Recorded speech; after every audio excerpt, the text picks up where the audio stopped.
Do you have any observations about the importance of bank branches to local communities? Not of any great depth, other than I appreciate that, like many services, they're an important part of the fabric of any community, whether that community, wherever that community might be, but it is of particular importance and value in smaller communities, which in Australia tends to highly correlate to more regional and remote communities. Yes, I mean, the reality is, in order to operate a successful P&L, we have to have a social licence to operate.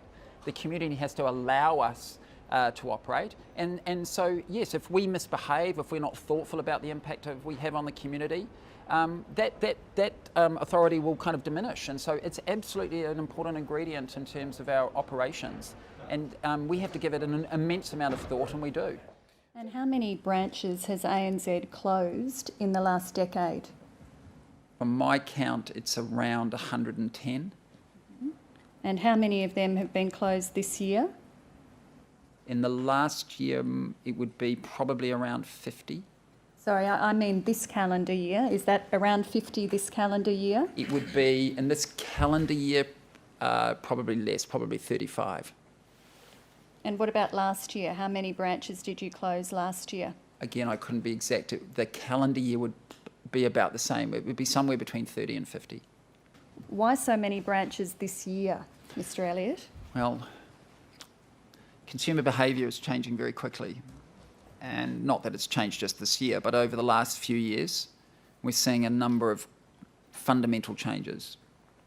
The Reserve Bank Governor the other day referred to the fact that cash, the usage of cash, is almost becoming a niche payment solution. What do people do in branches? Much of it is related to cash, either deposits or withdrawals. So what we're seeing is a significant fall in traffic in our shops, if you will. That fall has approached 20 to 30% over a couple of years and shows no sign of slowing. So the purpose of ANZ is to shape a future where people and communities thrive. And the bit we're talking about here is really about that community aspect. And so thriving communities are communities where people participate, that are healthy, that do well, where people have the opportunity to get ahead. So we really look at our impact on those measures to say, okay, well, how are we contributing to community kind of health and sustainability? Are people involved? Do they have jobs? Are they able to start businesses? Is the community itself, in terms of the environment, a healthy one? And so we measure those things and our impact on that, and then look to make sure that we're making a positive impact and influence. Now, I want to ask you about a number of things that you just mentioned in that answer. You said that cash transactions were a large part of what happens in branches. People might also need to go into branches to verify their identity when they're unable to do so That's true. over the phone. This is something that's referred to in ANZ's submissions in response to the interim report. Yes. Do people tend to like to go into branches when they're discussing something as significant as a home loan? Yes, perhaps, although I would say for ANZ, and we may be different than our peer group, our home loan book, only less than a third of home loans are originated through a branch. 55% come through brokers, and another roughly 15% come through our mobile banking network. We send somebody to you. So the branch network is not a terribly efficient or well-used avenue for home loans. But it's a third of your home loan book still. It's a third of the home loan book, yes. People like to come into the branch to talk about taking out a home loan. Yes, some do, yes. Well, about a third of your home loan customers.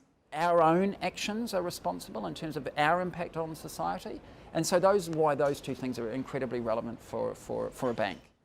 You also mentioned a 20 to 30% fall in traffic in your shops. Now, is that 20 to 30% across your branch network, or are you referring to particular areas? No, so that's in the areas where we ultimately are faced with that decision.